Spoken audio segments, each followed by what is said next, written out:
E aí, pessoal, boa noite. Vocês estavam lá com o Daniel, né? E aí, não tem problema não, tá? Nós vamos começar aqui às 8h30, não devo estender muito, porque essas aulas síncronas, elas costumam ser aulas que acabam ficando muito cansativas, se ela for muito longa mesmo, né?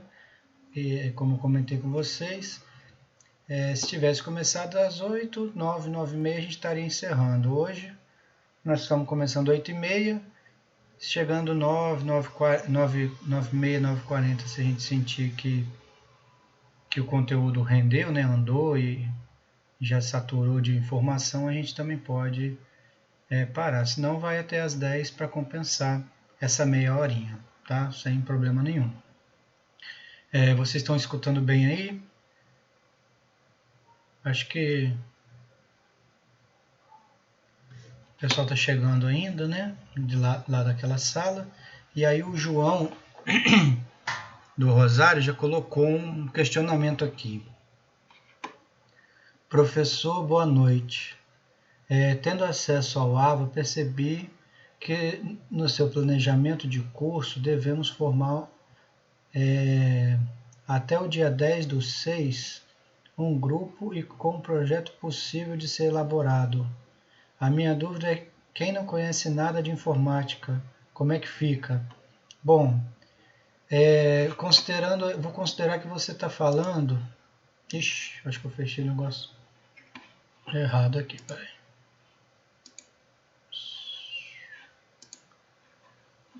Acho que é até essa atividade aqui mesmo. Deixa eu ver aqui. Você deve estar falando, João, dessa atividade, uma primeira integra especificação de sistema. Vamos ver se é essa. Confirma para mim, João, se é essa atividade aqui, ó. Aqui não é elabora, né? Elabore a especificação de 2 sistemas computacionais de sua livre escolha e apresente a ideia utilizando os recursos e ferramentas que julgar necessários. Isso pode ser feito num grupo com no máximo 3 componentes. É essa daí, João, a sua dúvida? É sobre essa atividade? Eu acho que o João ficou offline. Ah não, tá aqui.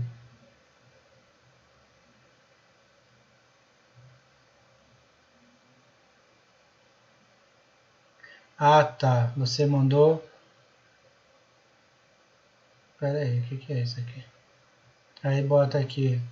Ih, professor, enviei uma mensagem errada para o senhor no curso errado para a MSI. Bom, nós estamos no curso MSI.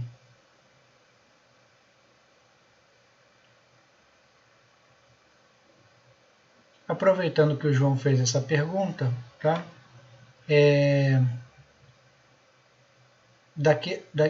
Nessa aula mesmo a gente vai falar um pouco sobre essa atividade, tá bom? Não precisem ficar preocupados com essa atividade.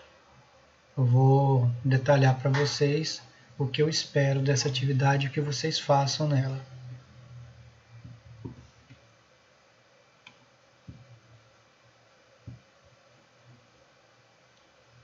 Esperar só o João falar alguma coisa.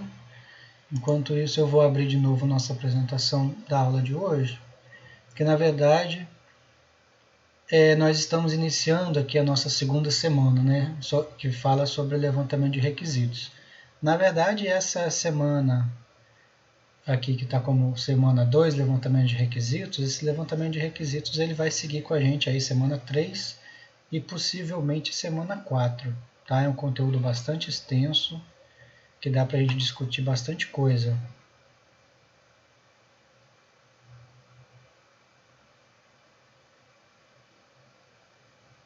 Ah, tá, você está falando, João, que você estava perguntando coisas lá pro Daniel, né?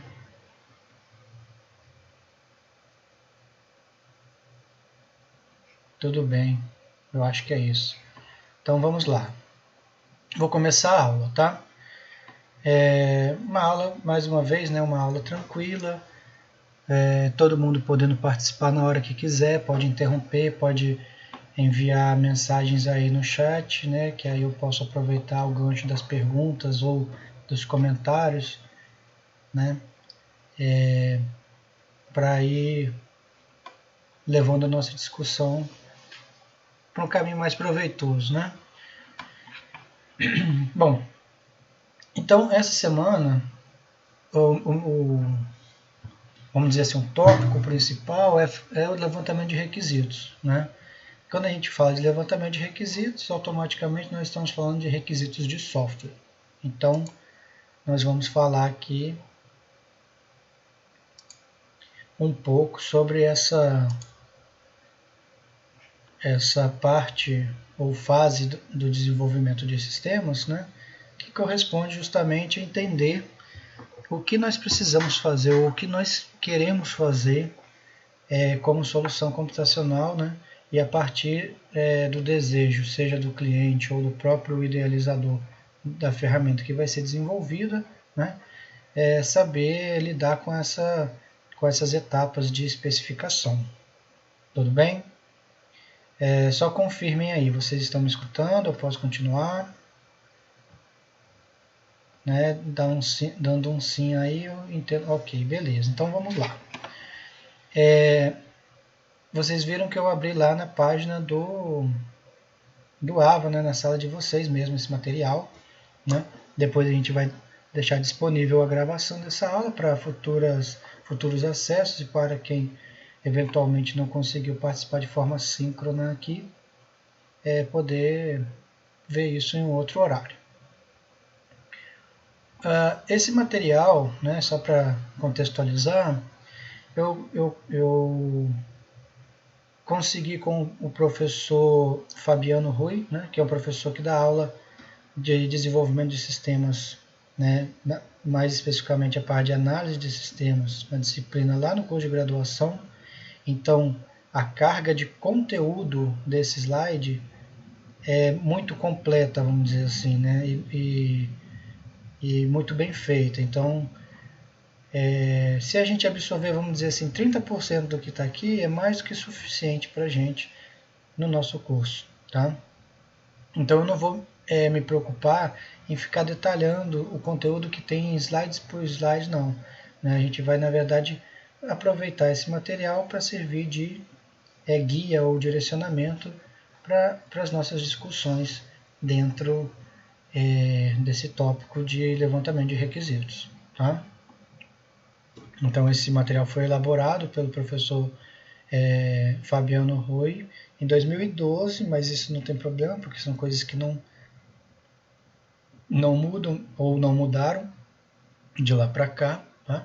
Então por isso que tem essa data 2012 aqui, por isso que eu coloco também o nome dele, que eu acho que é interessante. É claro que tem algumas mudanças, né? Eu andei mexendo um pouco nesses slides, mas como não é a autoria totalmente minha isso aqui, eu prefiro referenciar, né? E é professor nosso também, colega nosso aí do campus, então nós estamos bem servidos. Então, dando sequência, né? Vamos entrar aqui no assunto de engenharia de requisitos, né? Primeiro, falar dos objetivos da engenharia de requisitos, né? Que consiste em compreender a importância dos requisitos em um processo de software, entender os conceitos, os tipos e as características da qualidade de requisitos e conhecer processos e atividades típicos de engenharia de requisitos. Vamos explicar cada frasezinha dessa para isso fazer sentido para o nosso cenário, tá certo?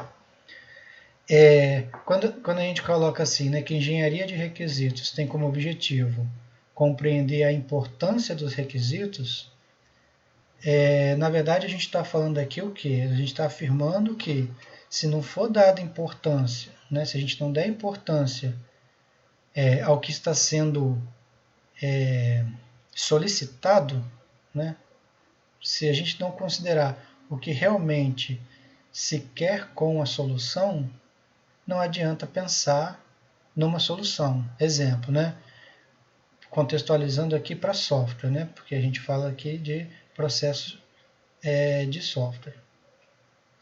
Se eu quero fazer se eu pretendo trabalhar, né, desenvolvendo um software, faz sentido eu desenvolver um software que ninguém quer trabalhar ou usar aquele software? Não, não faz sentido, né? Então,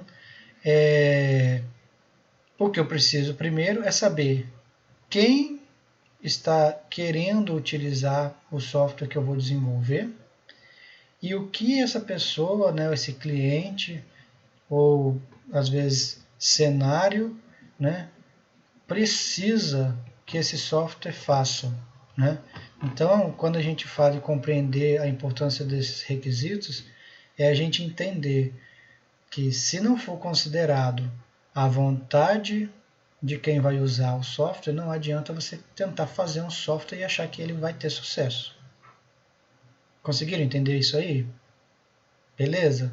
Porque, por exemplo, vamos supor, né, que eu chego para vocês e falo, olha, agora vocês vão desenvolver lá um aplicativo utilizando o App Inventor lá, que eu comentei com vocês, que é uma proposta nossa lá para metade da disciplina para frente, que é pensar num desenvolvimento de alguma coisa, né?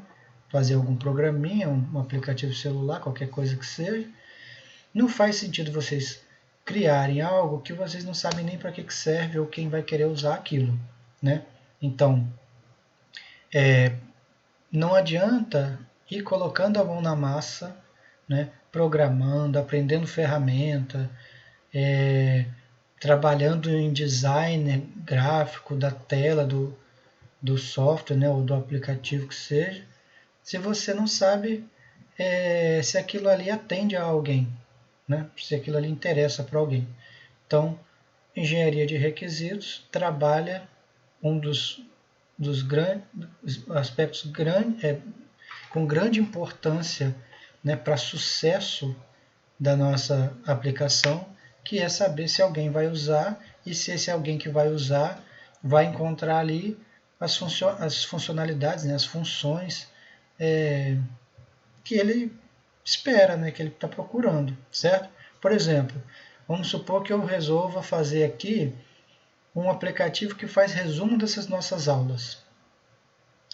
Adianta esse aplicativo chegar, pegar, por exemplo, esse vídeo que está sendo gravado dessa aula e, sei lá, por conta própria dele, porque eu só sei fazer assim, eu chego e falo lá na minha lógica do programa, olha, a aula do Vitor de quinta-feira, do dia 20 do 5, né, que eu carreguei lá no aplicativo, teve 1 hora. Você vai fazer um resumo dessa aula agora para poder facilitar a vida dos estudantes. Aí ele pega, por exemplo, dessa 1 hora e resolve, pega 5 minutos iniciais, pega mais 5 minutos passado, sei lá, 20 minutos desse vídeo e pega a cada 20 minutos vai pulando, vai pegando mais 5 minutos e no final você vai ter, ao invés de 1 hora, 20 minutos para assistir.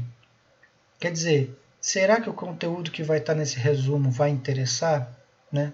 Será que isso faz sentido? Né? Se o programador teve essa ideia por conta própria e resolveu fazer assim a função do aplicativo de resumir uma aula que seria um vídeo, isso tem grande chance de dar errado, ou seja, ter fracasso no final. Esse software provavelmente vai ser engavetado, né?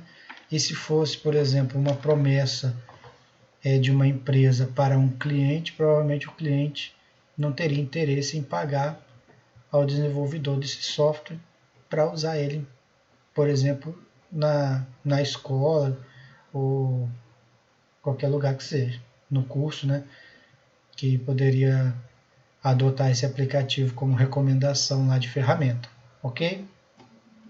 Depois a gente tem lá, né, entender os conceitos, os tipos e características de qualidade de requisito.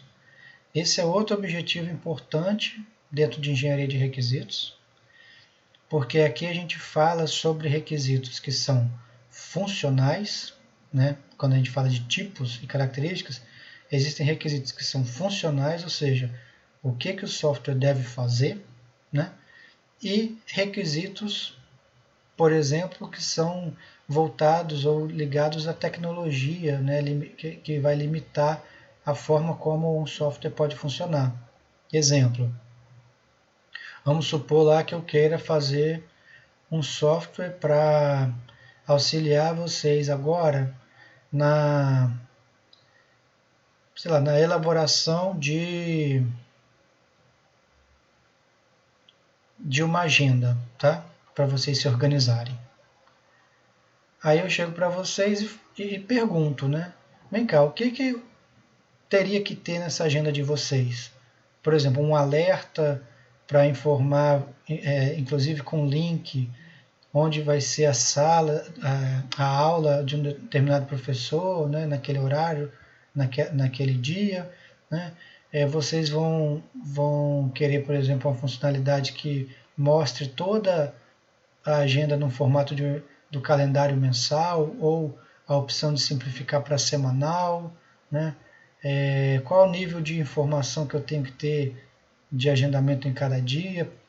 Ela tem que ter controle de conflito na agenda, por exemplo. A agenda não pode permitir, por exemplo, que no mesmo horário sejam marcados dois compromissos. Né? Então, são coisas que você começa a perceber que faz parte do funcionamento da agenda. Né? Então, esse software agenda, você já consegue, antes de começar a pensar como vai fazer a agenda, pensar em listar o que essa agenda tem que fazer, ou o que ela tem que oferecer para o usuário. Perfeito? Nesse sentido, a gente consegue entender um pouco que isso aí seria o que? Requisitos, ou seja, necessidades, exigências do cliente sobre um determinado produto. Perfeito? Então, quando a gente fala requisitos, vocês estão entendendo o que são os requisitos. São as necessidades, exigências, os itens de especificação para funcionamento, por exemplo, do software que a gente vai produzir. Ao mesmo tempo, a gente pode pensar o seguinte: existem. Pode falar, João. Está escrevendo aí? Quer perguntar alguma coisa? Controle doméstico. Pois é. De repente, né, isso pode ser algo que tem que ser pensado dentro dessa agenda em termos de adequação do contexto, né? Por exemplo, se você está falando de controle doméstico, pode ser que eu tenha uma necessidade dessa agenda ter diferentes perfis de apresentação, né? Um que seja mais adequado para o controle doméstico, né? Um outro que seja mais adequado para sei lá, vamos supor que eu seja motorista de aplicativo, e aí eu tenho que ter uma agenda, por exemplo, para atender os meus passageiros, né?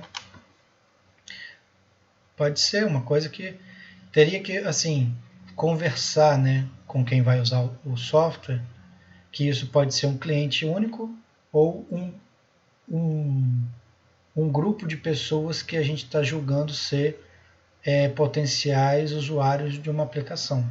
Né? Hoje é muito comum, né, pensar em desenvolvimento de software voltado para um grupo de pessoas dentro de uma comunidade ou sociedade, né, que tenham determinados perfis. Porque você pensa bem, eu quero, por exemplo, desenvolver um software e colocar ele lá disponível no Google Play. Eu não estou fazendo esse software para um cliente específico, ou, quando eu falo específico, né, determinado, um CPF ou um CNPJ que me contratou para fazer aquele software necessariamente. Eu estou fazendo um software que o meu objetivo com esse software é que ele seja baixado e utilizado pelo maior número de pessoas possíveis, né, para poder me dar um grande retorno, tanto de visibilidade quanto de quantidade de usuários. Né? Quanto mais gente baixar e, inclusive, pagar para ter o a mais, né, o plus de funcionalidades que meu software oferece, melhor. Né? Então, essa coisa de desenvolver uma aplicação que seja popular, né, que ela ganhe popularidade, né, é algo que, para ser assertivo, você precisa conhecer bem o que é esse grupo candidato a usar o seu software está precisando, o que ele está querendo, né? Então é basicamente isso. E aí, quando a gente pensa também em requisitos, necessidades no desenvolvimento de software, a gente também tem que pensar nas possibilidades. Opa, diga aí, Miriam, pode falar. Alô? Esbarrou no microfone? Miriam, eu acho que saiu, né? Deu um tilt aí. Bom, voltando. Quando eu falo então de requisitos, né, existem esses tipos. Por exemplo, estou falando de requisito funcional, mas eu poderia estar falando também como é que esse software vai ser utilizado. Por exemplo, eu quero que esse software seja usado no celular. O software ser usado no celular, eu não estou dizendo para você uma função que ele tem que ter. Eu estou dizendo para vocês uma exigência que precisa ser considerada no desenvolvimento. Por exemplo, se o meu software precisa ser um aplicativo para rodar no celular, não adianta eu, por conta própria, só porque eu, sei lá, não sei desenvolver aplicativo para celular, só sei desenvolver aplicativo para usar no computador através do navegador, fazer um site, por exemplo, no lugar de um aplicativo e não dar a opção dessa solução de software ser usada no celular, né? Então, um requisito que seria um requisito não funcional, seria um requisito, né, que a gente classificaria ele como não funcional, seria o requisito de plataforma, beleza? Né? Então, voltando, engenharia, olha só como que a gente está demorando no primeiro slide, né? Porque depois a gente vai detalhar ele, esses tópicos, né? Mas quando a gente fala de requisito de software, isso vale também para requisito de sistema como um todo, né?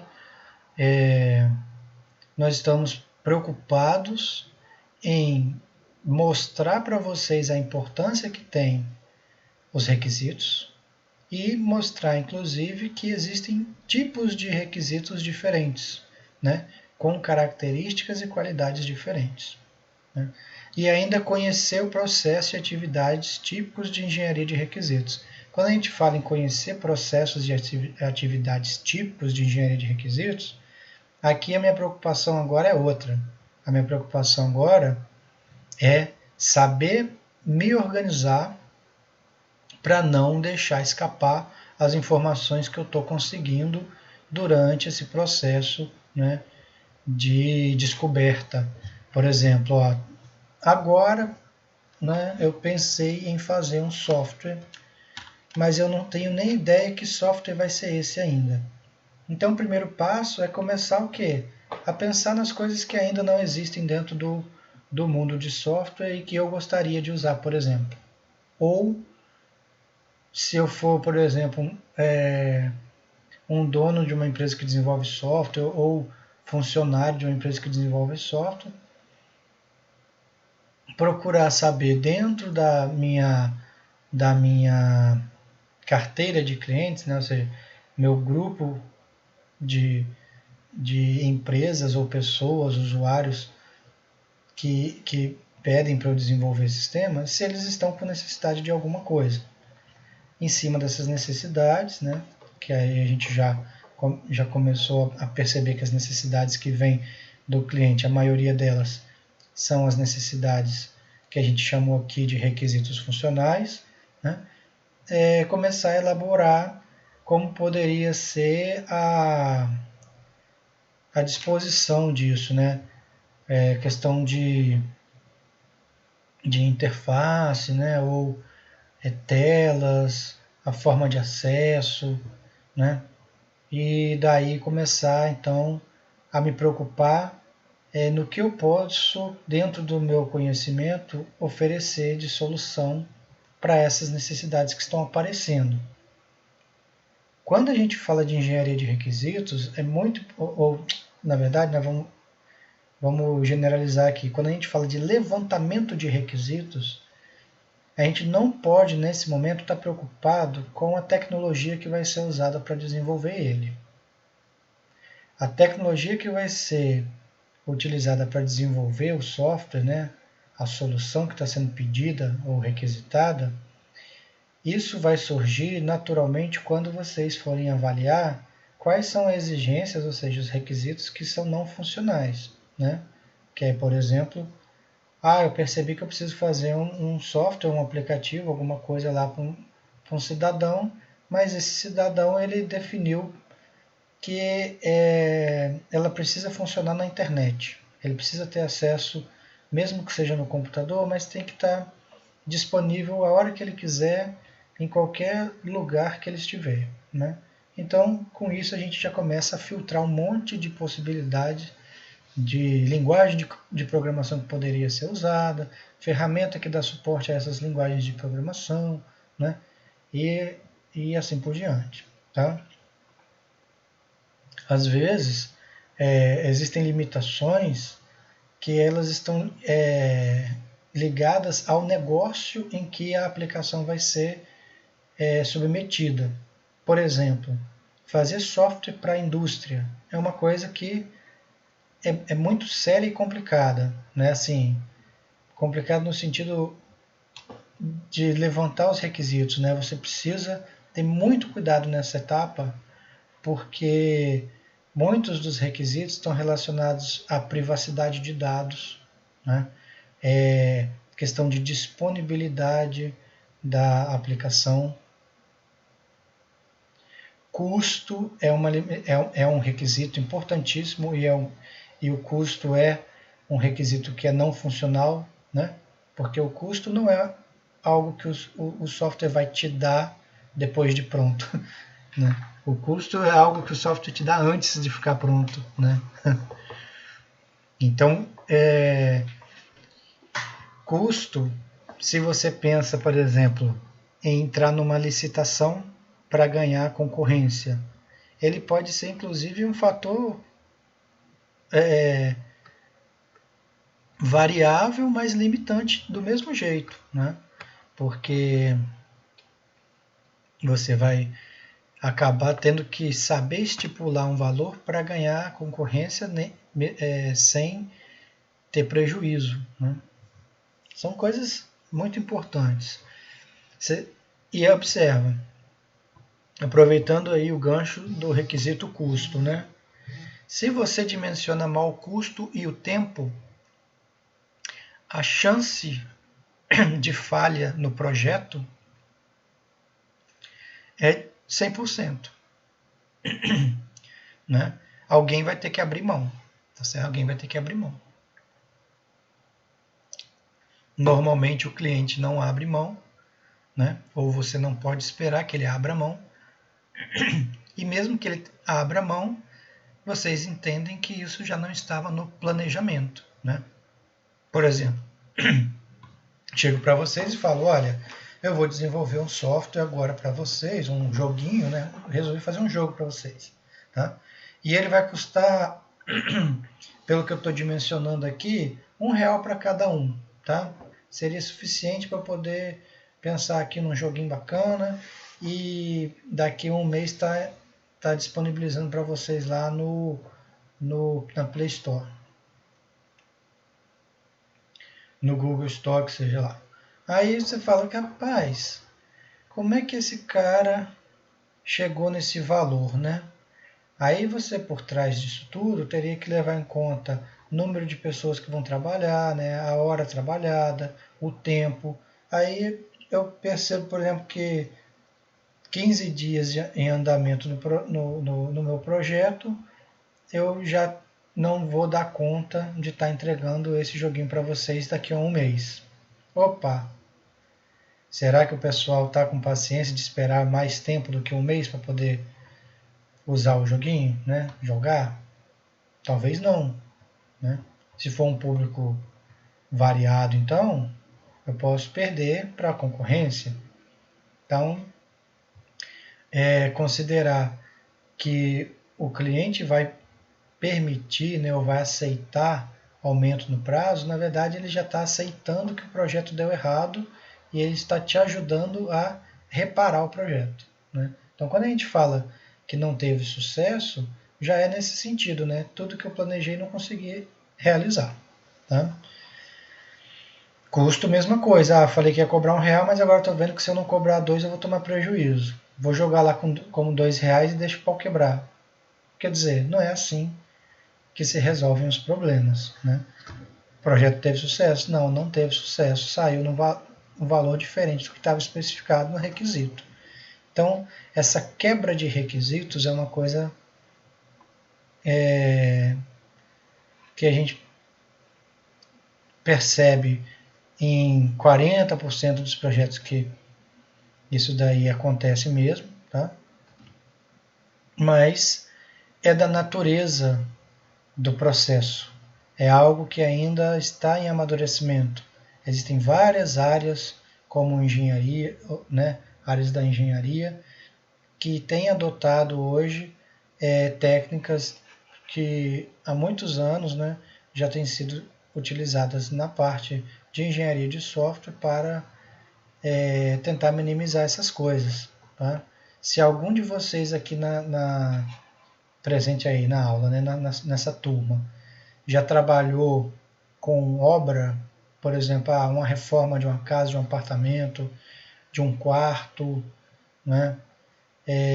Já teve uma experiência amarga de dimensionar essa reforma num determinado prazo ou num determinado custo e percebeu que gastou mais ou demorou mais para essa obra ser concluída. Software também é uma construção de alguma coisa, né? Então, essas deficiências nessa etapa de requisitos favorecem esse problema acontecer. Tá? Então, conhecer os processos e atividades típicos de engenharia de requisitos facilitam a gente o quê? Entender melhor o que eu preciso fazer para obter de forma mais assertiva esses requisitos. Pode falar, Ronildo.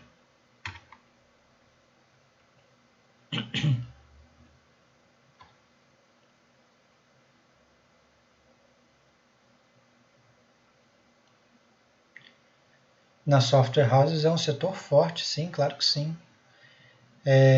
Existem profissionais dedicados à parte de análise de sistema, né?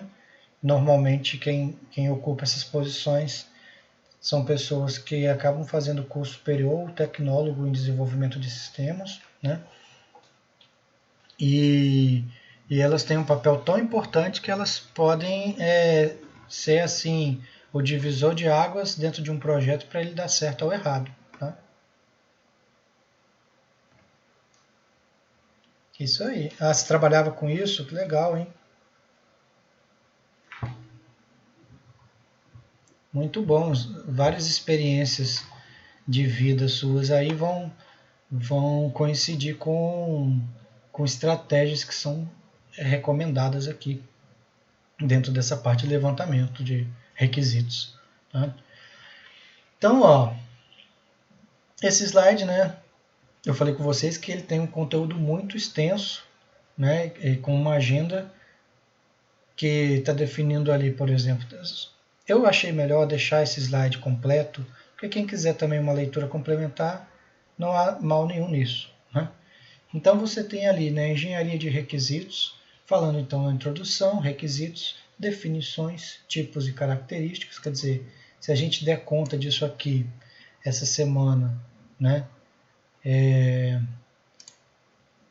e a próxima, eu acho que a gente está num ritmo muito bom, mas não faz sentido a gente também trabalhar só com exposição do conteúdo, Então daqui a pouco a gente vai pausar o que eu, né, esse formato de aula expositiva para a gente comentar um pouco sobre a atividade que eu vou propor para vocês. Mas a introdução, basicamente, eu consegui fazer ou resumir bem ali naquele nosso primeiro slide. E os requisitos, né, as definições, tipos e características, a gente vai detalhar um pouquinho, né? O conteúdo aqui ele é até mais detalhado do que precisa, mas informação a mais eu acho que nunca é demais.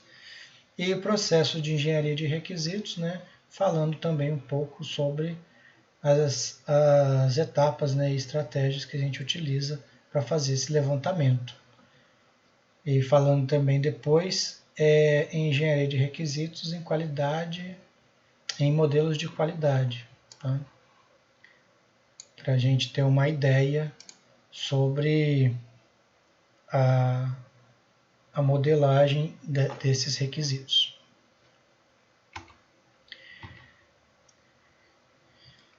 Bom, então, coisas que a gente já comentou, né? Vou direto nos pontos principais, né? A engenharia de software ainda não é tão consolidada quanto as demais engenharias. Aí vocês vão me perguntar por que. A resposta é simples, é cultural, tá? Você pensa, por exemplo, sei lá, fazer qualquer coisa, né? Fazer qualquer coisa. Exemplo, eu chego para vocês e falo assim, olha, eu preciso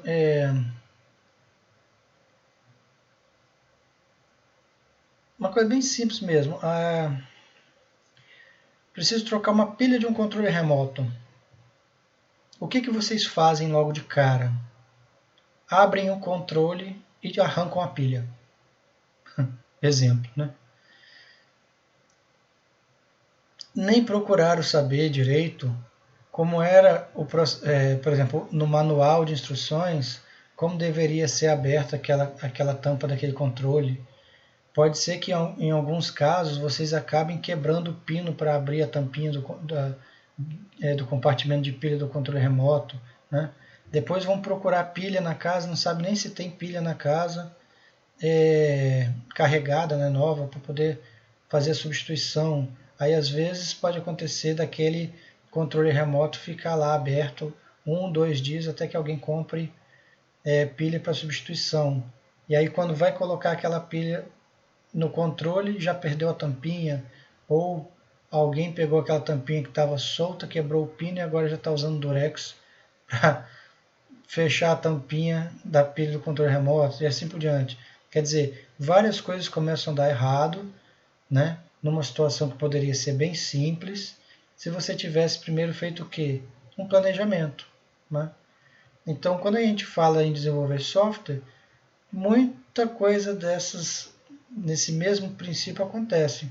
Por exemplo, vamos supor que eu chego para vocês e falo assim, olha, eu tenho uma ferramentinha legal, bacana, que faz aplicativos que rodam no celular e que vocês podem pegar aqui um tutorial, né, e eu vou dar uma base para vocês e a gente vai fazer um exemplo de programinha aqui. Pá, aí todo mundo aprendeu a usar a ferramenta.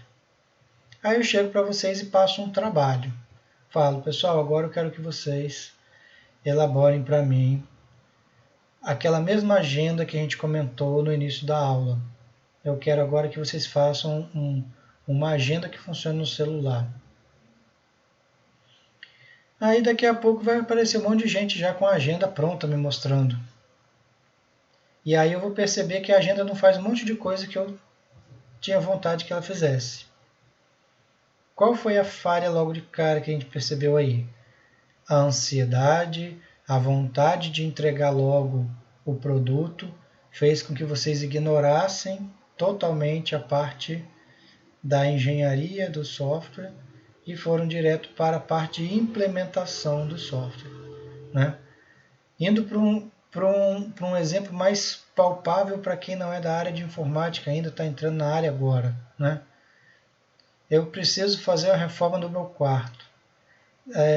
essa reforma consiste em fazer pintura das paredes, trocar piso e trocar a janela. Aí eu contrato uma pessoa e ela fala para mim assim, olha, eu vou pedir para você 2 semanas para entregar esse quarto pronto. Aí ele não me faz mais pergunta nenhuma. No máximo a cor da tinta e pede para eu escolher o piso. Beleza. Daqui 1 semana eu percebo que o camarada arrancou a janela do quarto e aí eu não tenho mais como fechar a janela enquanto não chegar uma janela que vai ser a janela nova para substituir a antiga. Passo o maior perrengue, por exemplo, começa a chover, molha o quarto todo, né? E aí, com essa coisa que molhou o quarto, às vezes o serviço que começou a ser feito lá no piso, perdeu-se todo o trabalho, né? E a tinta, a parede que estava preparada para receber a pintura, também tivemos problema lá no dia que ficou sem janela, estragou tudo. E aí o camarada chega para mim falando assim, olha, agora eu preciso de mais 1 semana para fazer uns reparos. Quer dizer, que reparos que nem existiam antes, né? E aí, o que estava dentro da minha previsão, das minhas necessidades, os meus requisitos, que foram inclusive negociados, especificados no início, era que o trabalho ia ser entregue em 2 semanas. E também dentro de um determinado valor que não incluía um reparo de piso por causa de chuva. Então vocês começam a perceber que isso aí é algo cultural, né?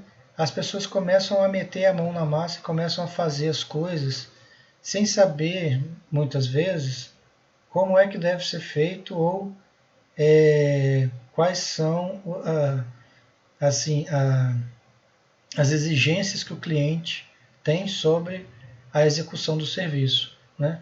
Então, quando a gente fala que a engenharia de software ainda não é tão consolidada quanto as demais engenharias, é porque no software é muito mais difícil você pensar em desenvolver um software sem saber como esse software deve ser, né? Então, quando a gente fala lá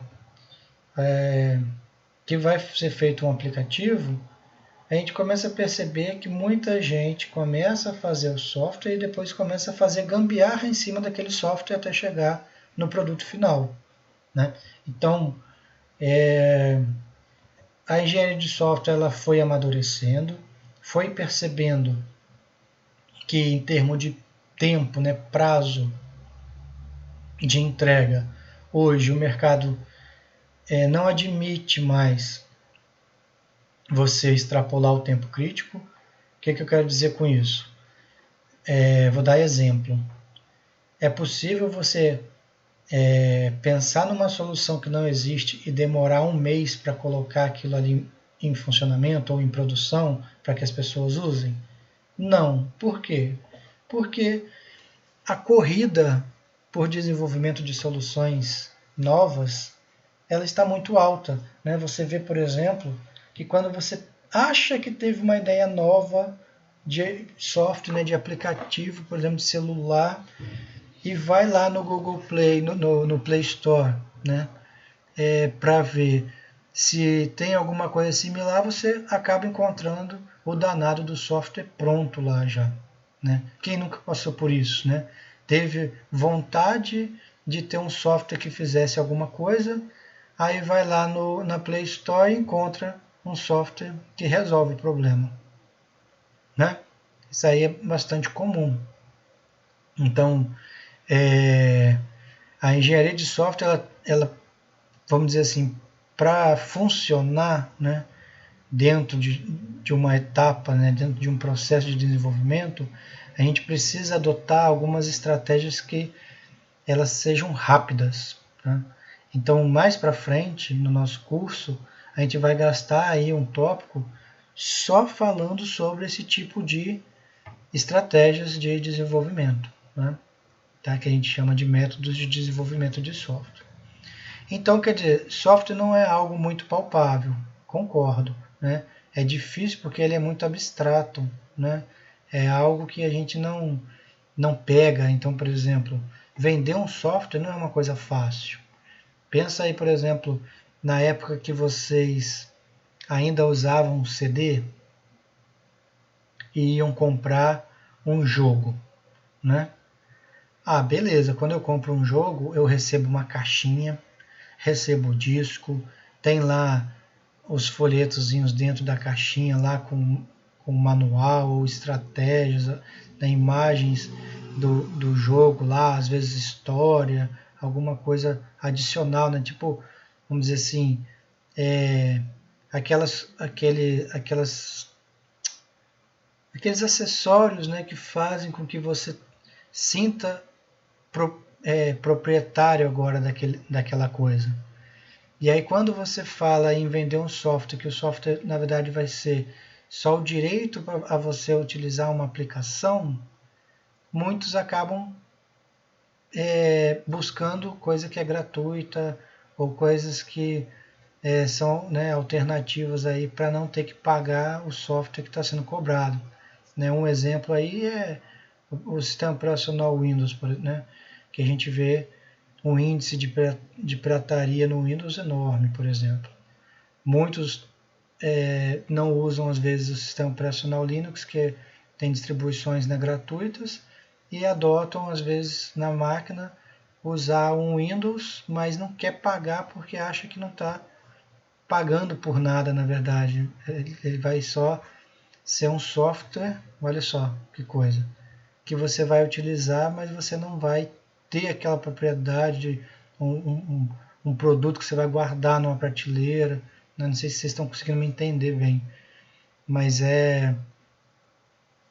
isso é uma dificuldade que a gente tem para ter um desenvolvimento na engenharia de software, né, acelerado aí. Aí tudo bem que tudo é cultura, né? As coisas estão mudando, por isso que ela ainda não, a gente pode dizer que está bem consolidada, mas já existem alguns processos que estão tratando esses aspectos que são particulares ao desenvolvimento de software. Pessoal, eu estou falando, ninguém está se manifestando. Está tudo bem? Estão escutando? Estão entendendo o que eu estou falando? Só para não me sentir sozinho aí. Ok, beleza. Né? E aí, o software, né, depende também, a engenharia de software, de um processo de desenvolvimento que nem sempre é bem definido. Né? Quando a gente fala que o software tem um processo que não é bem definido, é porque às vezes você pensa numa solução, né, conversa com seu cliente sobre como deve ser o software, mas nem o cliente sabe o que ele quer.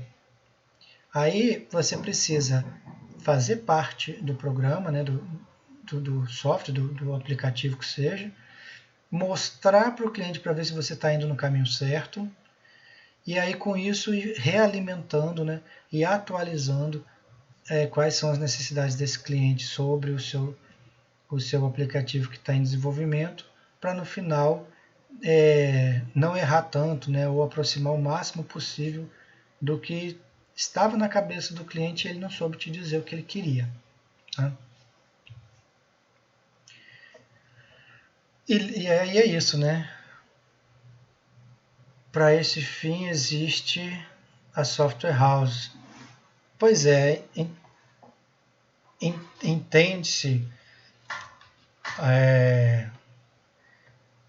a software houses, lugares onde você vai ter, de certa forma, um amadurecimento desses processos, né?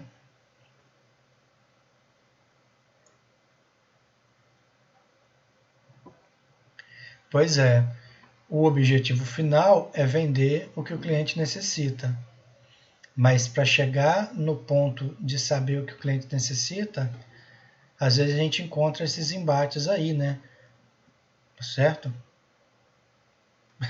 O cliente seria um mundo ideal, né? Você poder fazer uma entrevista com o cliente e ele dizer exatamente o que ele quer. Um exemplo de coisas que aparecem depois, né? que são ideias que às vezes o cliente não teve, mas que ele percebe. Emissão de relatórios com determinadas informações, né? Quem já trabalhou com desenvolvimento de sistema já passou por isso.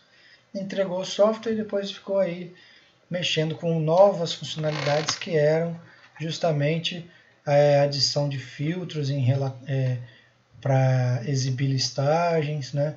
Ou conteúdos que deveriam ter em determinadas listagens. E se isso não é definido lá no início do desenvolvimento do software ou aplicativo, depois pode ser que todas as etapas, desde as primeiras especificações, né, como por exemplo modelo de base de dados, tenham que sofrer alteração. Então toda, vamos dizer assim, a cadeia produtiva do software vai ter que se envolver, porque um determinado campo às vezes não apareceu num relatório ou num formulário para preenchimento. Tá? Então são coisas que a gente considera assim, complexas. E por quê? Porque lida o tempo todo com pessoas. Pessoas são, como é que eu vou dizer assim, ser muito inteligentes, né? Então favorecem muito a questão da comunicação, né? Em termos de você conseguir abstrair muitas coisas, mas favorecem também coisas que são naturais, né? Um esquecimento, né? Mudanças de opinião, tá? São fatores que é difícil a gente prever e tratar, tá? Nessa etapa, que é o de levantamento de necessidades, né? Procurar saber o que o cliente quer. Então, assim, em termos de definição, né, de engenharia de software ou desse processo todo, que uma dessas etapas é o levantamento de requisitos, é que a gente tem que ter aí um processo sistemático, então ela tem que ser sistemática, pois parte do princípio que existe um processo de software definindo as atividades que deverão ser executadas, então vocês precisam entender, né, que na produção de um software a gente precisa ter bem definidas etapas de início, meio e fim, né? O início, descobrir, né, junto com o cliente ou o usuário final, quais são as necessidades, quais são então os requisitos para o desenvolvimento desse software. Uma etapa aí intermediária que seria a parte que envolve o entendimento dessas necessidades e passagem dessas necessidades para a equipe que vai botar efetivamente a mão na massa, né? Vai implementar, vai desenvolver o software, vai programar isso daí. E uma etapa final que seria uma etapa de fechamento ou de melhoramento contínuo. Opa!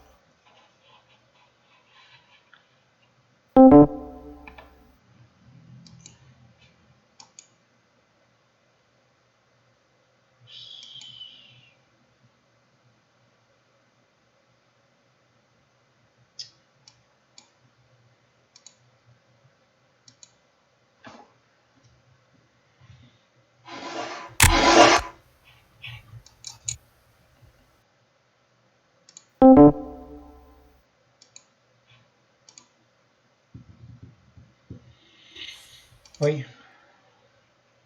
Voltei, acho. Eu caí aqui, pessoal, desculpa. Coisas da tecnologia, né? Conseguem me ouvir aí, né? Tudo bem? Essas interrogações é porque eu caí, a internet deu pau aqui. coisas da tecnologia. Tudo bem, vamos lá. Então, quer dizer, eu estava falando que esse processo, né, de produção do software, ele precisa ser um processo sistematizado, né? Ou seja, ele precisa ser bem organizado, ter início, meio e fim, sendo que o início, então a gente está definindo ele agora como sendo a etapa de levantamento de requisitos, né? Se fosse deixar uma forma mais geral, uma engenharia de requisitos, mas seria em termos práticos, onde você vai negociar junto com o seu cliente, né? Ou o usuário final, buscar entender quais são as necessidades, né? E desejos que quem vai usar esse software tem antes de você pensar em desenvolver ele, né? Programar efetivamente ele. Depois que você entendeu bem, documentou, bateu o martelo, né? Validou com quem vai usar esse software, o que vai ser feito, né? Você vai passar para uma segunda etapa, uma etapa intermediária, que seria, por exemplo, a etapa que você vai descrever agora isso de uma forma mais técnica para a sua equipe de programadores, né? O pessoal vai agora pegar essa sua especificação do sistema, né, a concepção dele, e vai botar então efetivamente a mão na massa e vai implementar aquilo num formato de software. E por último, vocês vão ter uma etapa que é o que? A validação, né, disso tudo, testes, né, verificar depois de terminado se os requisitos foram atendidos, né, e fazer então uma entrega final ou uma entrega final parcial, que pode ser um processo de desenvolvimento de melhoramento contínuo, certo? Então, disciplina é um fator importante, né, dentro desse processo de desenvolvimento de software, né? Então, outra coisa é saber quantificar, né? Ter como mensurar, por exemplo, o trabalho que um software desse vai dar para ser desenvolvido, né? Para você poder, de alguma maneira, dimensionar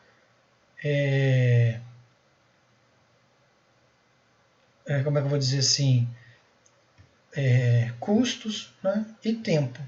Basicamente é isso, né? Para você saber, por exemplo, extrair do processo na execução e tomar decisões quando você tiver, por exemplo, que distribuir as atividades entre a sua equipe, né?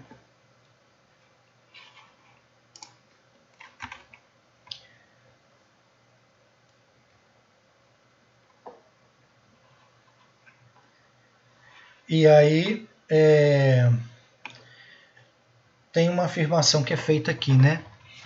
O cenário de desenvolvimento de software atual e o cenário idealizado pela engenharia de software ainda são distantes. Por que isso? Né? Por causa desses fatores, né? É difícil você encontrar um cliente, por exemplo, que não é da área de software, né, da informática, que nunca teve contato ou formação sobre o trabalho que dá a desenvolver um software e tentar, por exemplo, negociar prazo com eles, né? Eu já trabalhei com desenvolvimento de software, uma época, que eu fazia sistemas para gestão de sindicato. Olha o cenário, né? Presidente de sindicato ou pessoas envolvidas com o sindicato que trabalhavam na parte de gerenciamento das informações, né? De filiação, né? Pessoas que tinham interesse em participar de ações com benefícios, né, ao trabalhador, etc., precisavam ter várias informações organizadas no sindicato em si, né? E aí a gente precisava conhecer primeiro o que era o sindicato, o que acontecia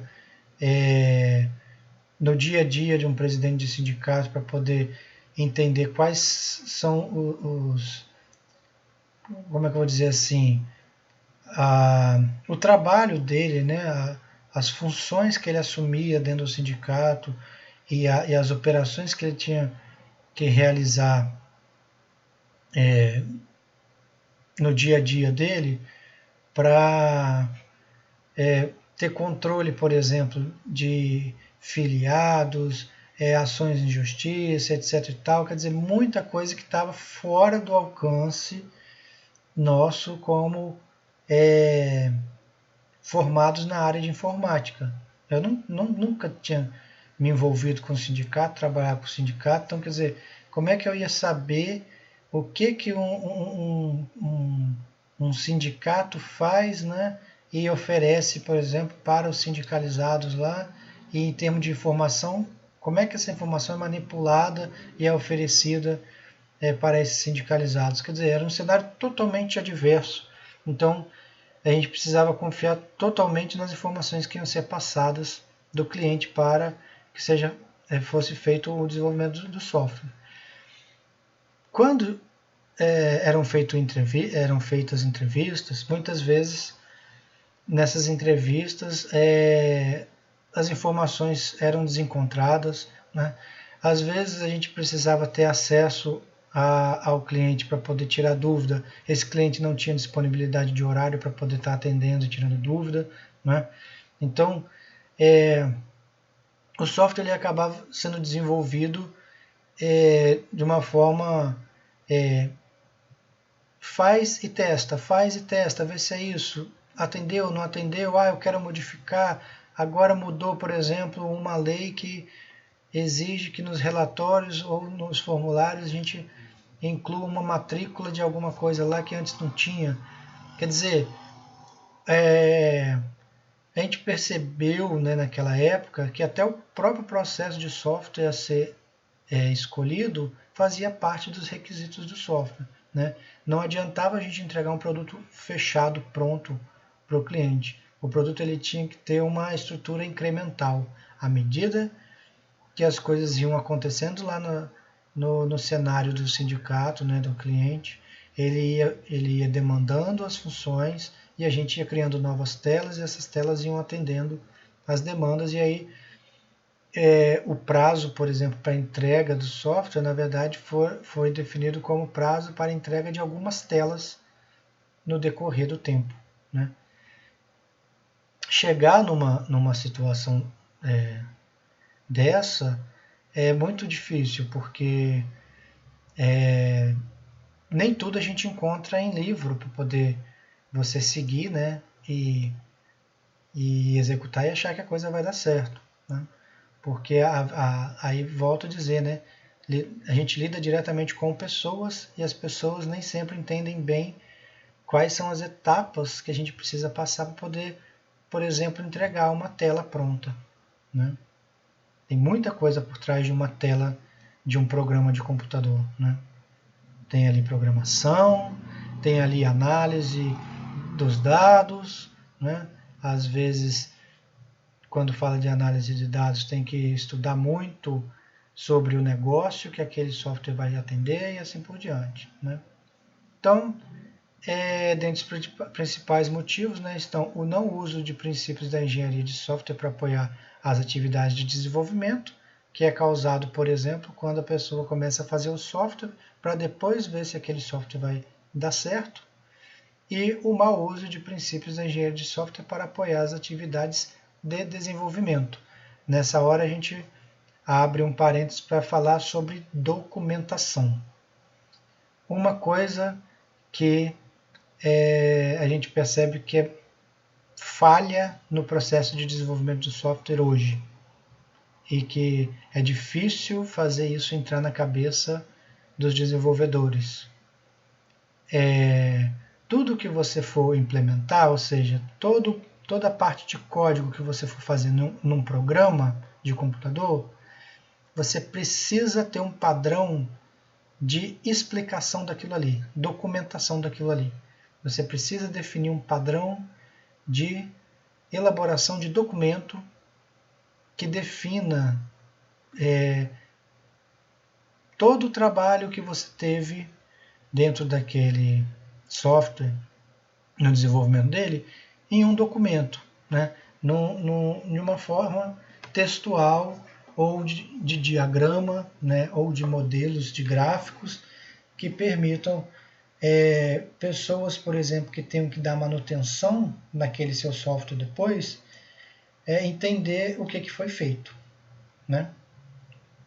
Por exemplo, vamos supor que eu tenha começado a fazer aqui o nosso sistema acadêmico, tá? Um sistema que vai atender agora as nossas demandas de matrícula,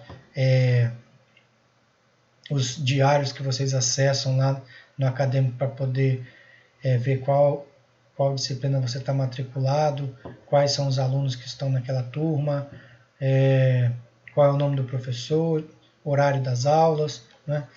E aí, de repente, eu parei o desenvolvimento no meio, tá? Por algum motivo, estava numa empresa e saí dela. Mas eu estava como programador dessa empresa que estava fazendo esse software. Aí, o meu antigo empregador, né, contrata um de vocês para dar continuidade ao sistema, dar continuidade ao desenvolvimento daquele software. Se eu não documentei o que eu fiz, um efeito bastante, né, ou uma reação ou uma ação bastante natural que provavelmente o novo funcionário vai fazer é jogar aquilo ali fora, ou o que está pronto, rezar para não ter que mexer mais naquilo e só fazer coisas a partir do zero. Isso é um problema gravíssimo dentro do processo, porque seria equivalente a você estar reformando lá o quarto, que eu dei exemplo no início, né? Uma pessoa começou a assentar a cerâmica e sumiu. Aí vem um outro pedreiro para finalizar o serviço. Aí o cara fala: ih, rapaz, ó, eu não sei assentar a cerâmica do jeito que foi feito aqui, não. Se tivesse pelo menos uma explicação de como essa cerâmica começou a ser assentada, né, como que ela estava sendo feita, eu poderia continuar, mas como não tem informação nenhuma, não sei nem que tipo de preparação, massa, etc., foi utilizada para colar esse piso nesse chão, eu vou fazer o seguinte: eu vou arrancar tudo e vou fazer tudo de novo. Olha o prejuízo, né? No software é uma coisa que acontece corriqueiramente, tá? Infelizmente. Por isso essa afirmação. Cenário de desenvolvimento de software atual e o cenário idealizado de software está ainda muito distante. Beleza?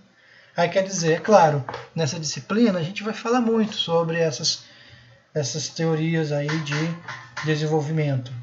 Mas na prática, vocês vão perceber que até assim, o que a gente se sente mais confortável, ou que a gente consegue sentir que está produzindo mais, é justamente na hora que a gente está botando a mão na massa, porque a gente está vendo alguma coisa acontecer, né?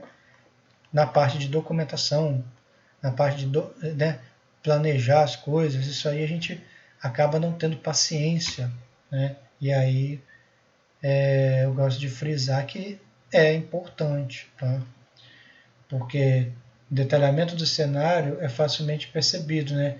Crescente custo com manutenção de sistema, software que não atende ao negócio do cliente, baixa assertividade nas estimativas, ou seja, tamanho, esforço, prazo, custo, essas coisas ficam fora de controle, tá? No desenvolvimento de software hoje em dia a gente vê muito isso ainda. E o software final, quando a gente fala de baixa qualidade, nós temos dois pontos aí para falar de qualidade. Um é relacionado a desempenho, né? Por exemplo, ninguém gosta de usar um software que é lento. Pensa, você pegar lá um aplicativo para celular que ele demora 5 minutos para abrir. Ninguém mais vai baixar aquele aplicativo. Pega um aplicativo que em determinados modelos ele fica com tela branca ou tela azul, tela preta, trava e fica reiniciando. Ninguém vai querer utilizar um software desse tipo, né? E essas faltas de planejamento, elas podem no final provocar esse tipo de problema, tá certo? Por exemplo, né, um requisito que era não funcional, que era dizer que o software precisa ser leve para ser capaz de rodar em modelos de celular XYZ, não foi levado em consideração quando foi desenvolvido o aplicativo, e agora eu não tenho como usar o software se o celular não suportar, né, o peso daquele programa, certo?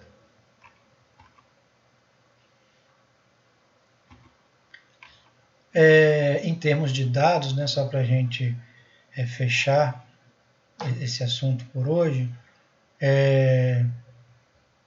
apesar de ser de 2009, o cenário não é muito diferente hoje, tá? Né? Um estudo feito em 2009 apontou que 32% dos projetos são finalizados com sucesso, atendem escopo, tempo e custo previstos. 44 são problemáticos, eles falham com o escopo, ou seja, funcionalidades acabam sendo adicionadas depois, tendo que ser adicionadas depois. Com isso, o tempo também acaba não sendo seguido e o custo acaba também aumentando, porque eu preciso pagar mais o pessoal para poder desenvolver as outras funcionalidades. E 24% dos projetos, em média isso, tá? Fracassam porque o projeto é cancelado durante o desenvolvimento porque percebeu que a coisa estava indo para um lado e o cliente estava indo para o outro. Perfeito? Então isso aí é um cenário que a gente tenta minimizar quando a gente estuda, por exemplo, o que está sendo visto nessa nossa disciplina de desenvolvimento de sistemas. Tá? Desculpa. Dentro da nossa disciplina, mas nesse contexto de levantamento de requisitos. Né? Na verdade, é tudo isso, né? E aí, fatores críticos de sucesso, por exemplo, a gente tem nesse gráfico ali, requisitos incompletos são 13% responsável pela ocorrência disso acontecer. Falta do envolvimento do usuário, 12% dos casos, né, do insucesso, de problemas que precisam ser tratados depois, é por falta de envolvimento do usuário, é o que eu comentei com vocês, né? Nem sempre o usuário está disponível para poder ajudar a gente no entendimento do que deve ser feito. Falta de recursos, 10%, né? Isso aí são coisas que nem sempre a gente consegue controlar. Observa que foram colocadas setinhas vermelhas, onde são coisas que a gente consegue ainda ajustar e são críticas, né? Expectativas irreais. O que é isso? Você promete mundos e fundos para o seu cliente, o cara também acha que tudo é muito fácil, que é possível fazer, incrementar, por exemplo, inteligência artificial nas coisas, né, para sofisticar bastante a solução, sem pensar muito o trabalho que isso vai dar para a equipe, que vai trabalhar programando isso. Então, essas expectativas irreais são praticamente 10% aí, né, 9,9% das causas de problemas. Mudança de requisitos, né, aquela volatilidade, né, das certezas que o cliente tem quando ele passa para vocês o que ele realmente precisa, né? Ele não sabe bem o que ele quer. Então, ele muda requisitos com o carro andando já, né? Então, são pontos que a gente consegue minimizar se, vamos dizer assim, seguir a cartilha, né? Seguir essa cartilha de orientações para desenvolvimento. Aí mais uma tabelinha importante, ó, esses casos de fracasso, né? Ou sei lá, erros que são introduzidos num software, como é que isso se reflete em termos de custo, né, para o software? Aí quando a gente coloca custo de correção, isso vai ter um reflexo direto em custo monetário, né, grana e tempo, tá certo? Então, por exemplo, quando eu tenho um problema, né, quando eu tenho uma falha aqui, ó, quando eu passo o mouse aqui não muda nada para vocês, né? Vocês não conseguem ver esse mouse? Conseguem? O meu mouse?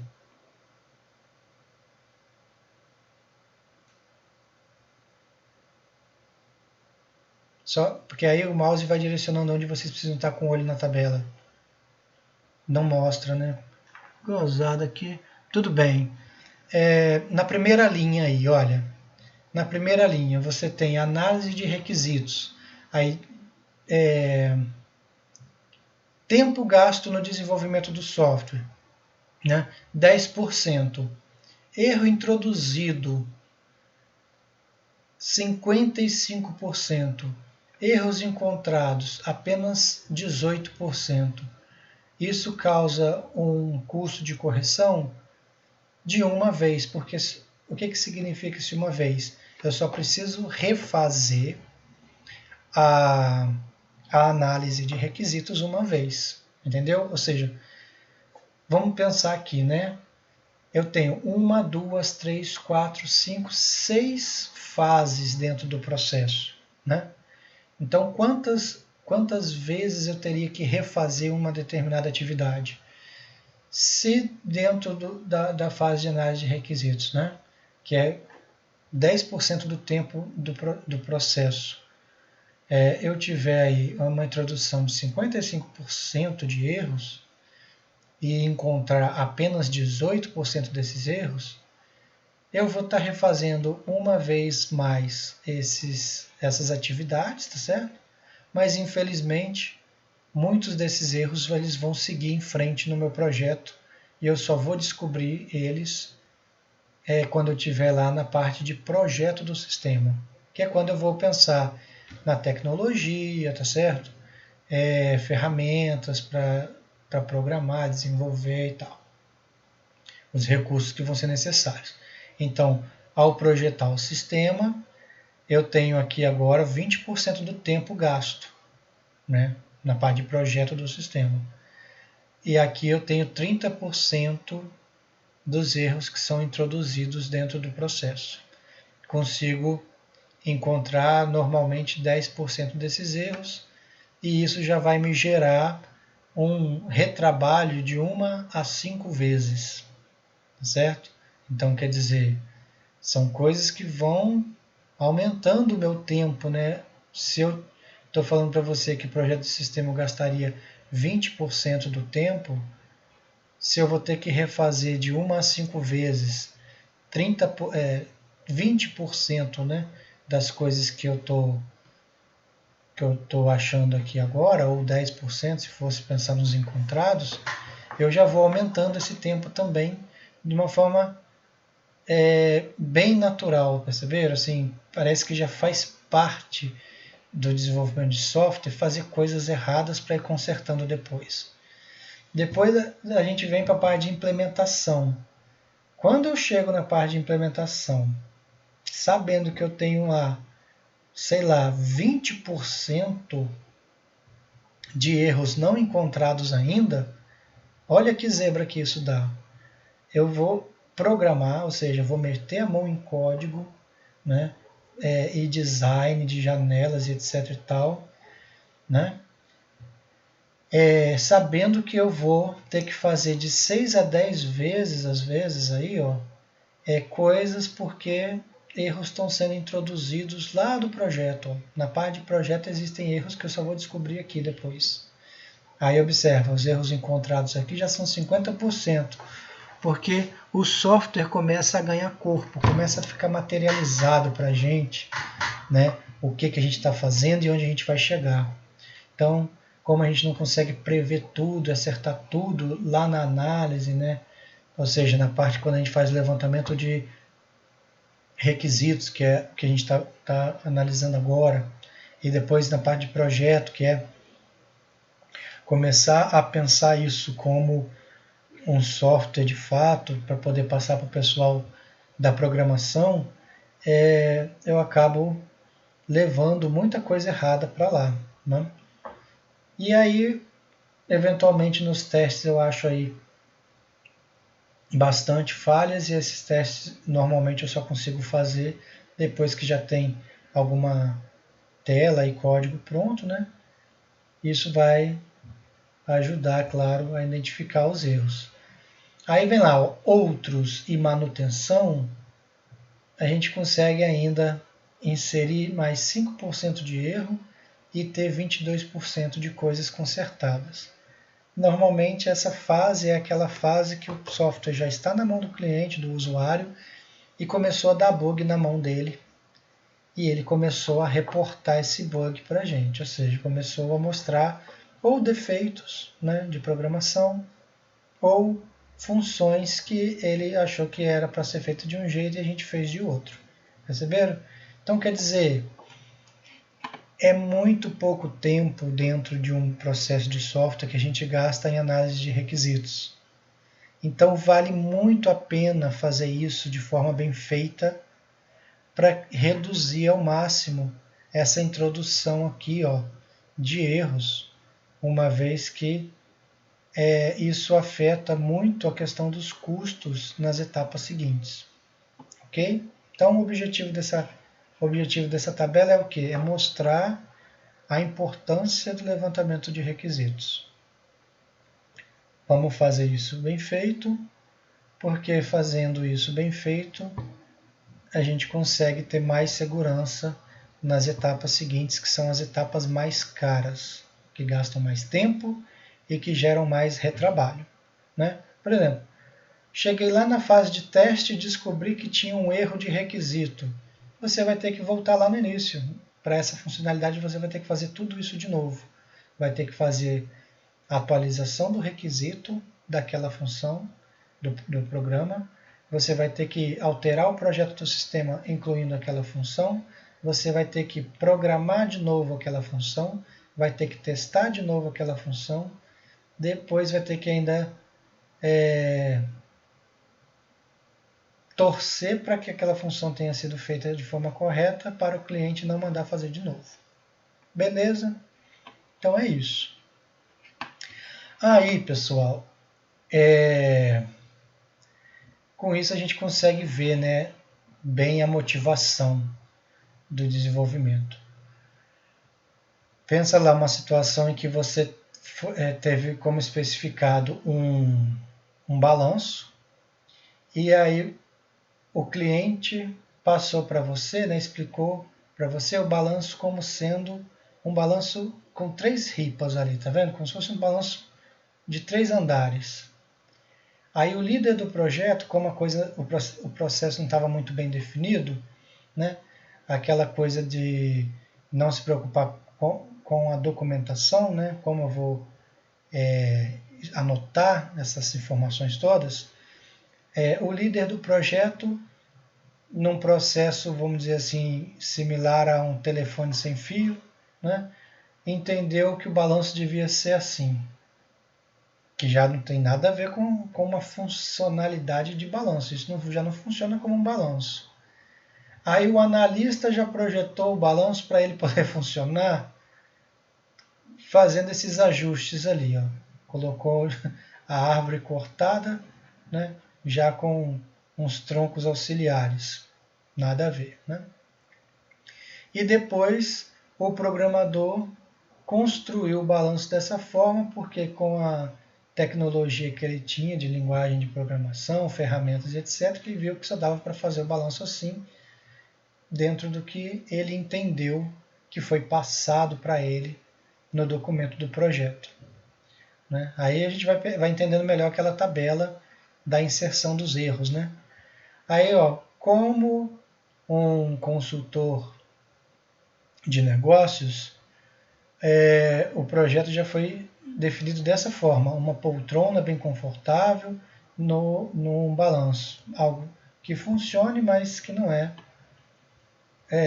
algo normal de se ver. Como o projeto foi documentado? Não teve documentação, por isso esse achismo de cada parte da equipe. Né? Que funcionalidades foram instaladas? Na hora de instalar, como não tinha documentação nenhuma, o que restou lá foi apenas amarrar essa corda. Depois, como o cliente foi cobrado, né? O cliente foi cobrado como se você tivesse que desenvolver uma montanha russa. E como foi mantido esse projeto, né? Ele não teve manutenção porque não tinha documentação. Então, quer dizer, o cliente foi cobrado como se tivesse pedido uma montanha russa, ou seja, foi muito caro, né? A manutenção não existiu, porque não, na verdade o software é um Frankenstein danado, cada um meteu a mão no código e fez alguma coisa do seu jeito. E o que efetivamente o cliente queria, aí você vê lá, era um balanço simples com pneu usado, tá certo? Então quer dizer, a falha está lá no início, né? Não entendeu como é que era para ser feito o balanço, que era só um balanço de pneu. Como não foi documentado, ele foi falado, quem recebeu aquela informação já entendeu assim que era para ser feito o balanço e assim por diante. Quer dizer, é um exemplo de um projeto fracassado ou um processo de software nada a ver, né? Aí o Ronildo coloca aqui, ó, se fosse na software house que trabalhava o diretor, mandaria matar todo mundo envolvendo esse projeto. Sim, claro, porque ali vocês teriam expertise, né, de documentação e de processos de software. Muito legal. Sem dúvida, né? Mas é muito doido, né? A gente achar que isso não existe, mas existe, tá? Por isso, talvez, a existência da software house e a contratação de empresas que gerenciem projetos, né? Então é isso, pessoal. Por hoje, em termos de conteúdo que eu queria passar era esse, né? Nós estamos chegando perto das 10 horas, mas a gente começou atrasado. Eu queria comentar sobre a atividade que eu coloquei no AVA, para vocês já irem pensando nela durante essa semana, e na semana que vem a gente pegar essa nossa aula síncrona da quinta-feira para conversar um pouco sobre ela, tá? Porque eu acho que não fica muito monótono se eu ficar aqui, por exemplo, toda aula síncrona só usar para ficar explicando conteúdo assim, né? A maioria de vocês já devem estar assim viajando aí, porque eu falei muita coisa, né? Então vamos lá, ó. Na semana 2 eu coloquei essa atividade, ó. Elabore a especificação de 2 sistemas computacionais de sua livre escolha e apresente a ideia utilizando os recursos e ferramentas que julgar necessário. Grupo de no máximo 3 componentes. Por que eu coloquei, inclusive, a possibilidade de fazer em grupo? Porque vocês já estão, de certa forma, se habituando um pouco aí com esse cenário que a gente está vivendo de aulas remotas, né, e trabalhar de forma remota. Então, quando eu falo em grupo, seria pensar uma forma de vocês trabalharem de forma remota, mas reunindo de forma síncrona em alguma plataforma ou por WhatsApp, compartilhando algum arquivo de edição compartilhada lá no Google Docs, por exemplo, né?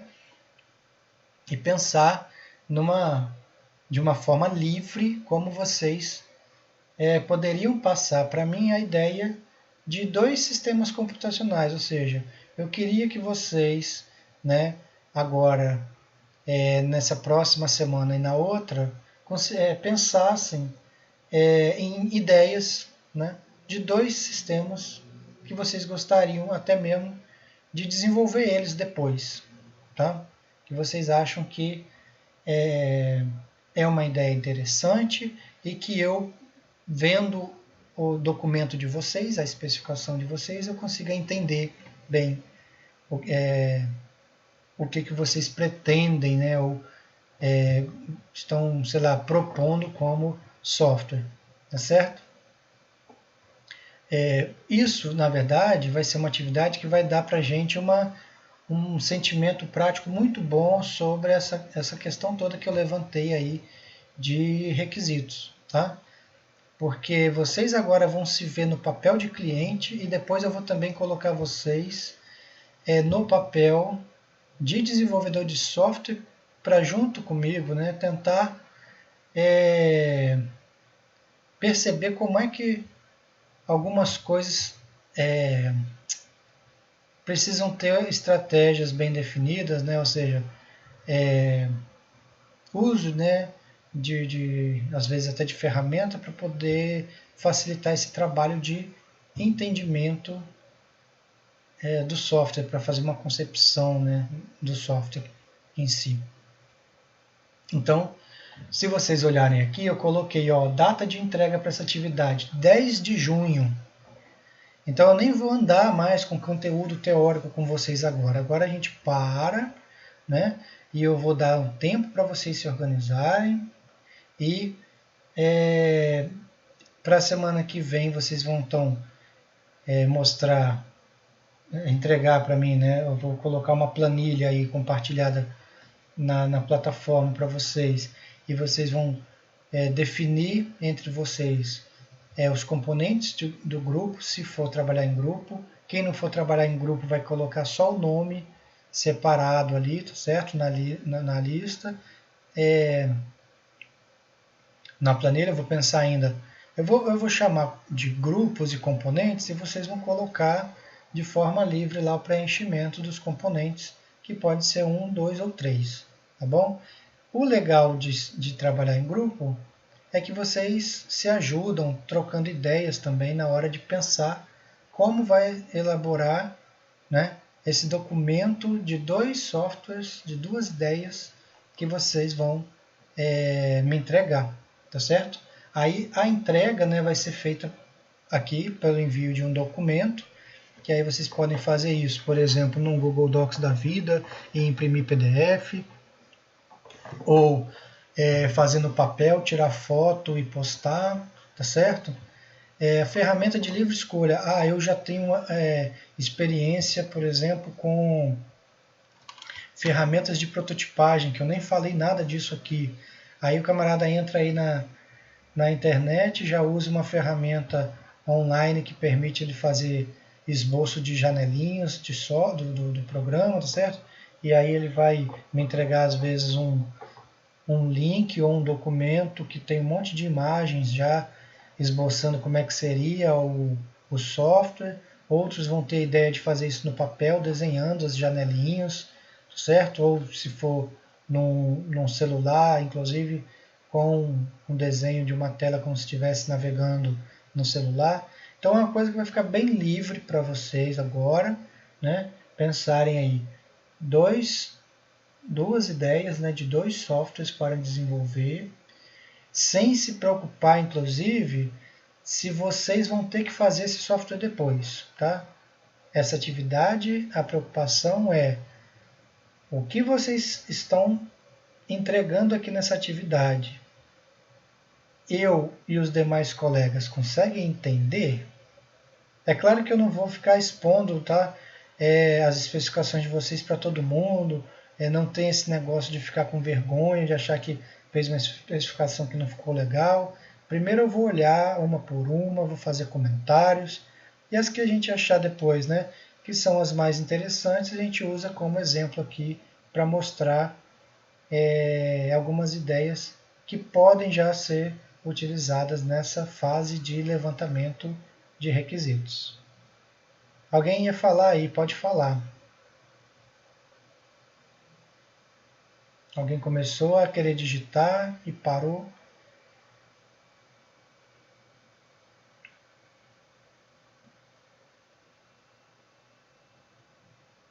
Isso, elaborar agora o requisito, tá? Vocês vão definir esses requisitos e vão pensar como poderia passar para alguém que vai desenvolver esse software essa ideia.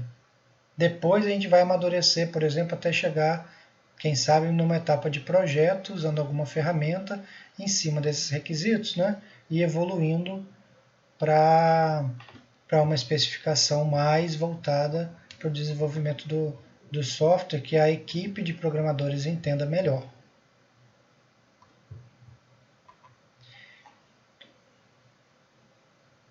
Você vai escolher o software, você vai inventar o software, você vai fazer da sua cabeça o que seria o software.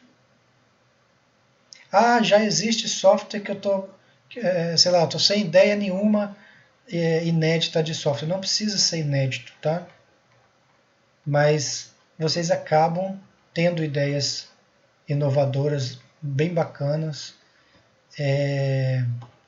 e é hora de ficar livre para pensar mesmo.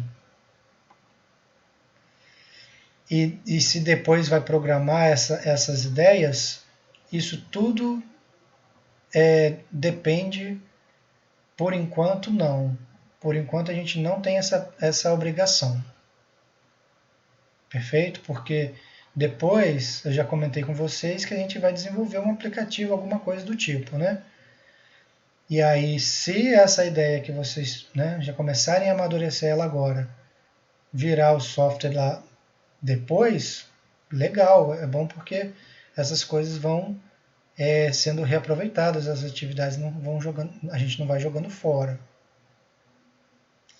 Pode dificultar? Sim, não se preocupe nem um pouco com tecnologia no momento, a não ser os requisitos de onde vai funcionar a plataforma, essas coisas.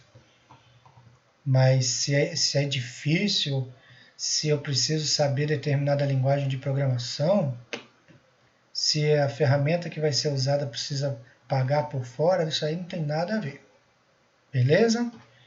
Então é isso, pessoal. Já passamos das 10, acho que tem muita gente, inclusive, precisando descansar, né? Então eu vou encerrar a nossa aula por hoje.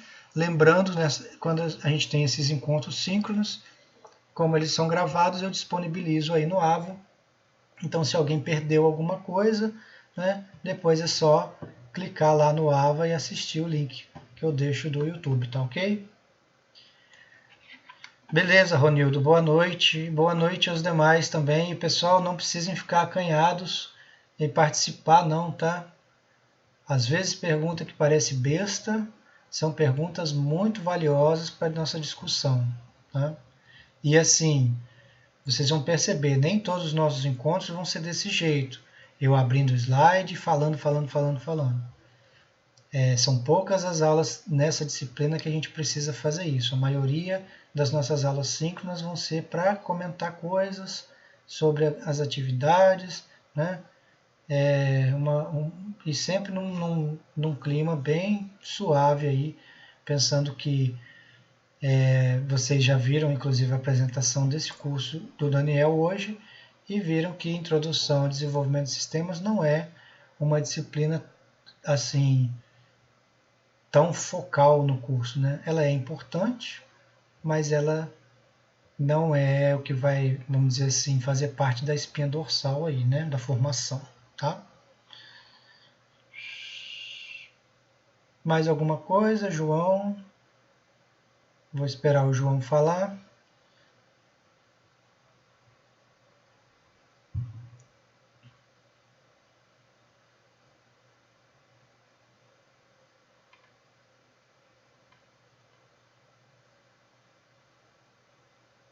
Beleza, João. Boa noite para você também. Grande abraço a todos vocês, tá? Vou encerrar aqui a gravação.